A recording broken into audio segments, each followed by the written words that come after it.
Mm-hmm. I know that. Feel driven by that.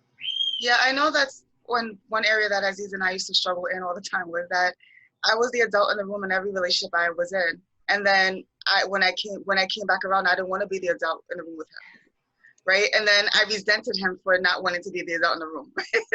It's like you can't have it both ways, right? And if it's truly a principle of yours to be the adult in the room, then that should carry over, right? And I know that, when you're around other leaders, that you're not going to lead in every area. But the one thing that we used to struggle with, and sometimes we do still, is that, I just want to, it's like, that's me wanting to, like, quote unquote, take a break. But he's like, there's no break in leadership. Like, what the hell are you talking about? You know what I mean? Like, get it together.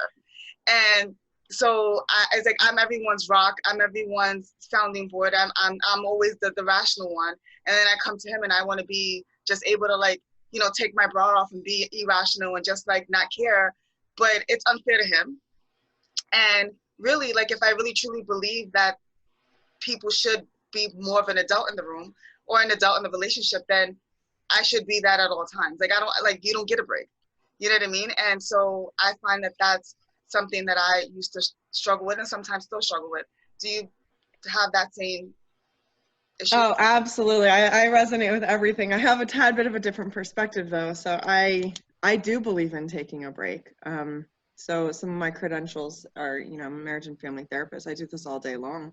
I have to be the adult in the room, especially when I'm in knee deep in a couples session and people are, like, wanting to rip each other's heads off. And that they don't rip each other's heads off, but I mean, it's really close to it. Like, the people come with a lot of emotion, and I have to be the rational one. I have to be the one that brings it back. And so I can do that in my personal relationships. I have the skills.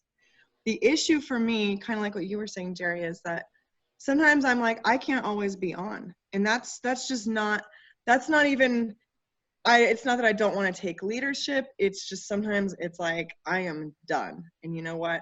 All of those things I used all day long, I used them. Like, I used them up.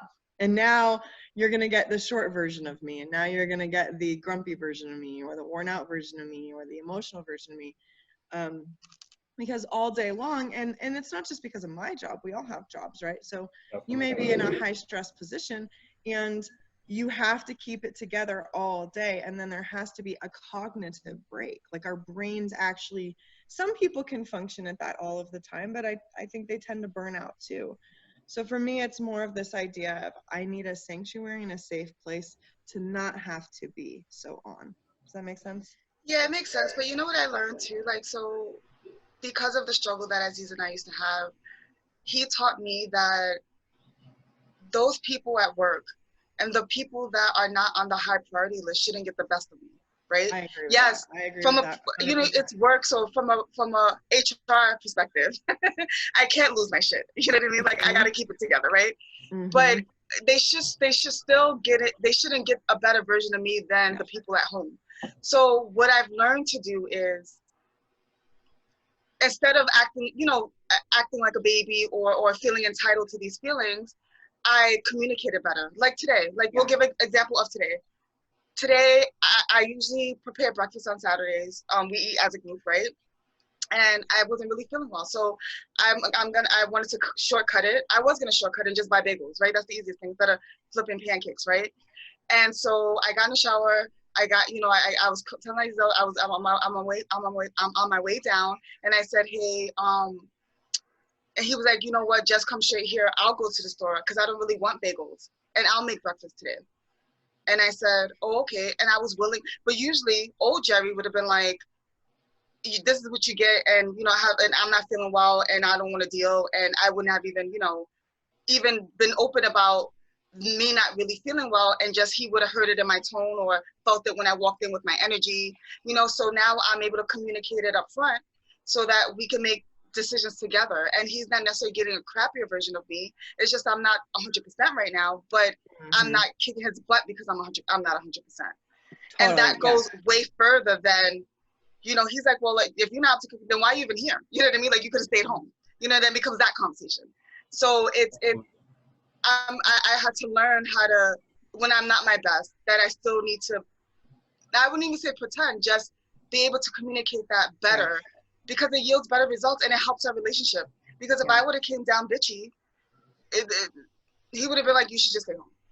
Yeah. Like, why are you here? And then that would have caused a wedge in our relationship. It would have been a bad day, and that would have been the end of that, you know? So it's really important that, yes, we all need that time to decompress and that time to rejuvenate and all that other stuff. But before, I used to give my coworkers the best part of me and come home and like, I don't want to talk. Like, leave me alone. Yeah. But the relationships I have at home are being way more to me than my coworkers. Right. So I needed to learn how to balance that. So for me, I actually have 2 days a week that are my really long days that I do nothing for nobody. And everyone knows. Tuesday, Wednesday is my bath night. Tuesday, Wednesday is my watch TV or take a movie night. Tuesday and Wednesday are my... So I've blocked that time out knowing that I just don't have the capacity, that I really am drained. And even if I pulled it from my bootstraps, like, it's just not enough. So I completely agree with that, of like arranging your life in a way that makes sense to you so that you can continue to be the adult in the room. And with my kids, they know, like, I'll tell them, I'm at my capacity. I love you. I got nothing left. I'm going to take a bath. You know, here's dinner and I'm out. And so that I'm not making those, so that I'm not putting it on other people, because I had that same realization. It actually didn't happen that long ago for me.